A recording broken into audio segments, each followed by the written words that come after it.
This is Gary Lamb bringing relevant content on life, freedom, and the pursuit of happiness. And today we have our boy Samson back again with another one titled The Sixth Sense.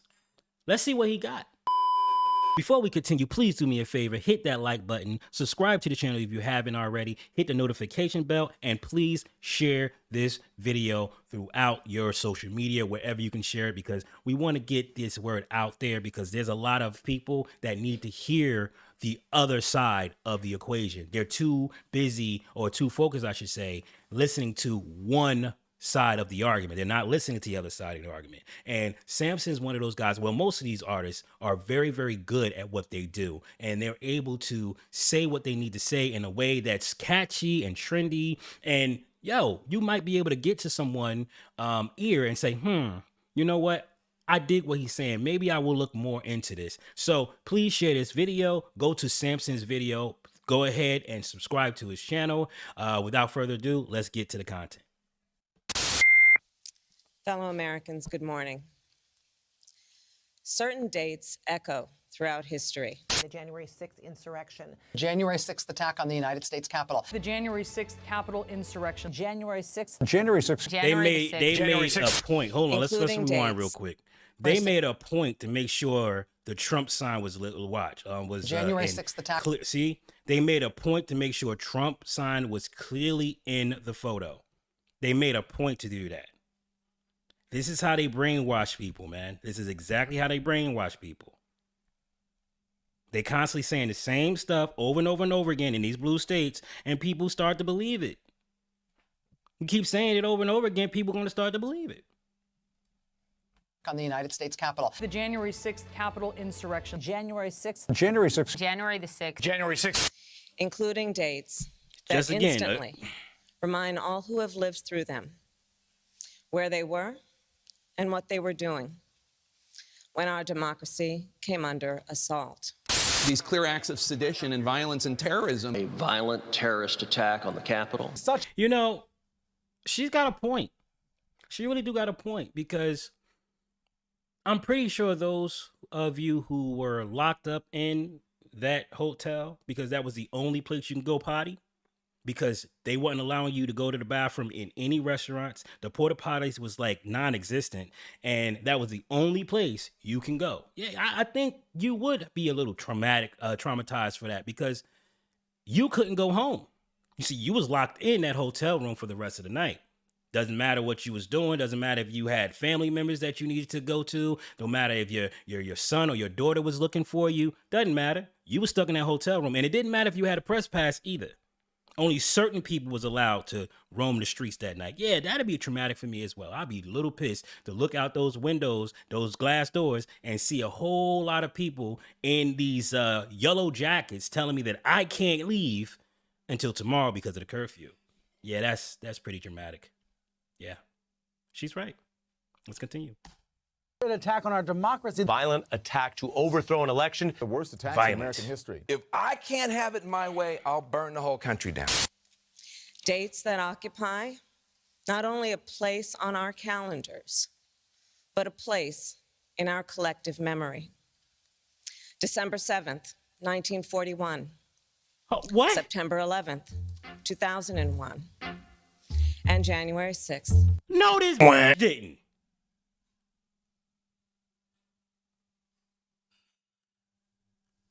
Oh my God.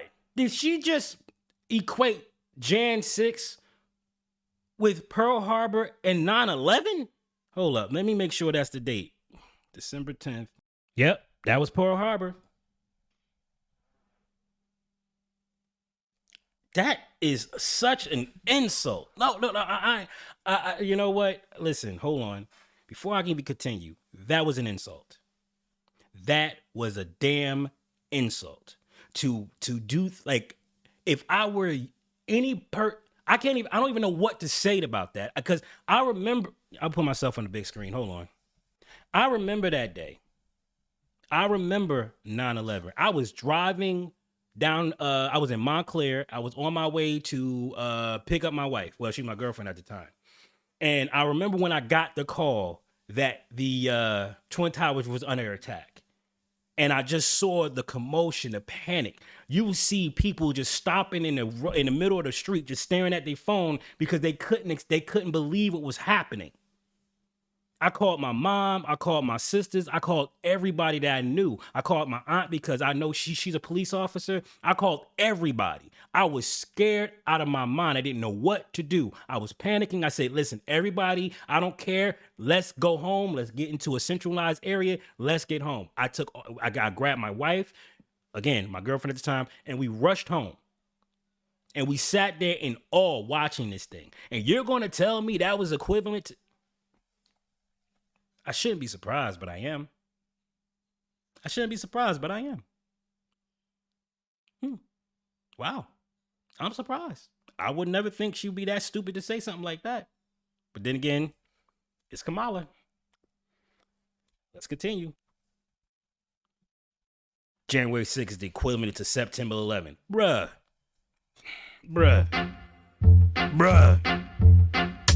Newsflash, nobody gives a fuck about it. We all admit that shit was pretty dumb, but that's about it. When we saw the news, we were shocked and we were kind of tense. Like, damn.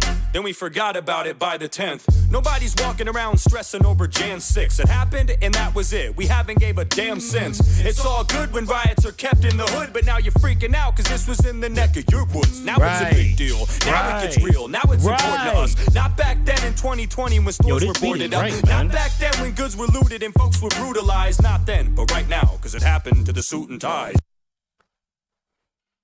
You know, okay. I'm putting myself on the big screen. Give me a second.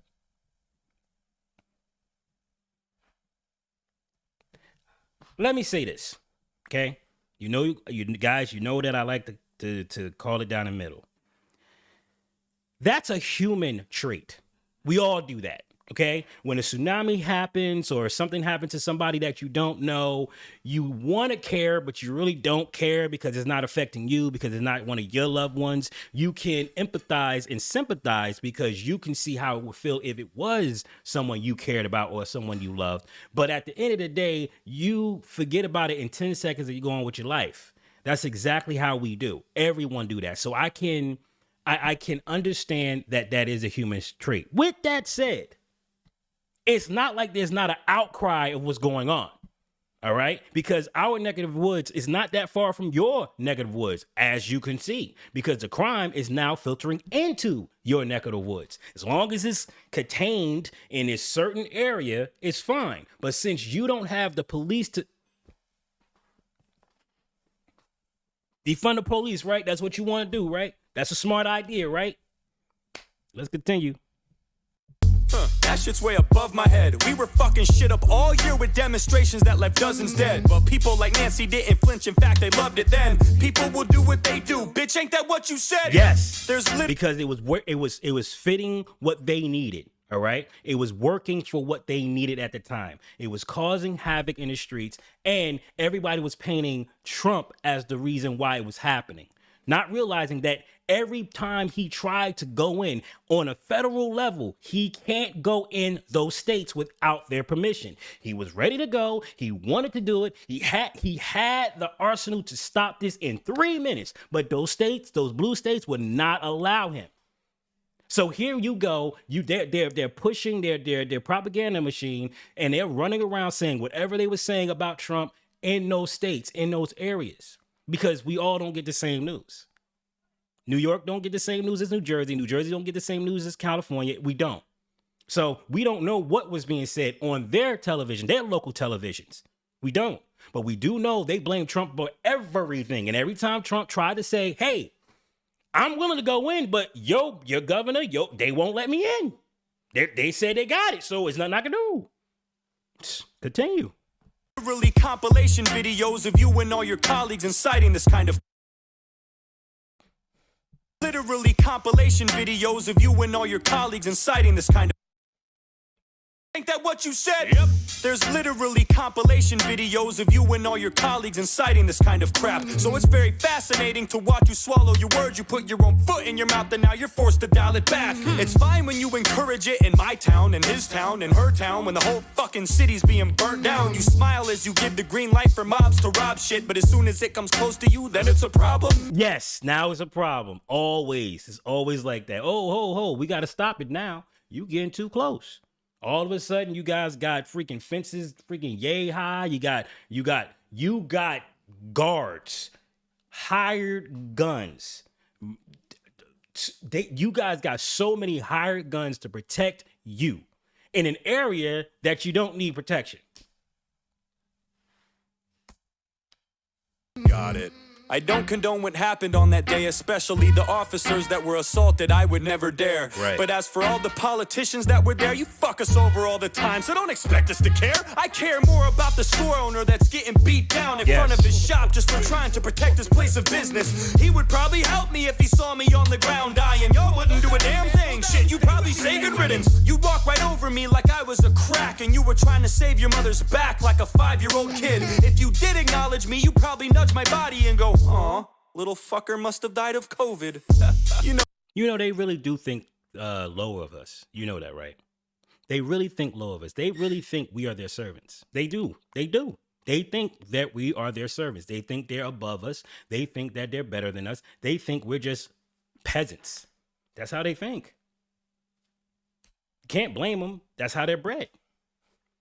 They're bred to think that. They're bred to think that they're better. That's why they can walk around and do whatever the hell they want, put their finger in their pants and they put it on somebody else's nose. They do that kind of nonsense because they know they can get away with it. So how is it that they don't think that they're better than us? It's true. Stop bluffing.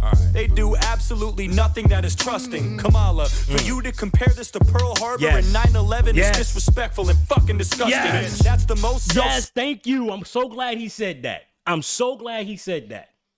Bruh, I'm so glad he said that.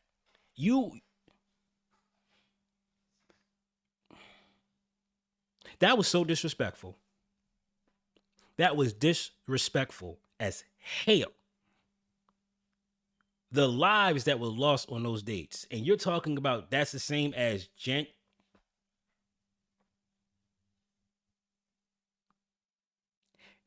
even liberals will see that it's like, yeah, that was crossing the line. Even liberals will see that. That's kind of crossing the line. You're crossing the line on that. You're crossing the line. Centered thing that I've ever seen. Compared to those events, it's not even worth remembering. No one that I know is even still paying attention to it. We'd all forget this shit in like a month if nobody mentioned it. Yep. And you know it too. You're gonna milk this thing and squeeze it till it's bone dry and it won't drip any juice. While your stupid committee's wasting money convicting people from a year ago while CNN runs continuous loops. Yep. We would rather hear you address a million other issues. We don't want to listen to you cry. Get a fucking tissue. So many things could be dealt with in a jiff, but you would rather sit in front of us and smell your own shit. I refuse to show concern for a group of people that I have no respect for. I won't go there. I'm not happy about it. I'm not mad about it either. I'm just neutral on the issue. I just don't care.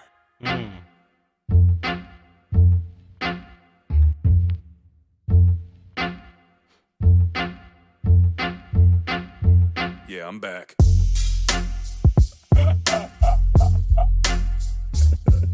Okay, that's a nice way to end it. That's a nice way to end it. Oh, okay. Oh man, that was good, man. That was good. That was good. Yeah, I'm back. Well, we're glad to see you back. You know, you got a little bit more facial hair. Oh, and by the way, my mom thinks you're cute. Yeah, she thinks you're cute. Like I was doing the thumbnail and she was like, "Who's that cute white boy?" I was like, his name is Samson. She was like, "Oh, like Samson Delilah?" I said, "Yeah." She's like, "He better never cut his hair." I'm telling you, that's what she said. I'm just saying, you know, if you ever in New Jersey, look her up. Now, if you're interested in seeing more, you can click the link right here where it's Samson 4613. I did a reaction on that video. I also have more reaction videos down here. You can click on that, the playlist right there. Please hit the like button on your way out, comment on the comment section, and subscribe and hit that notification bell. This is Gary Lamb signing off. You guys have a good one.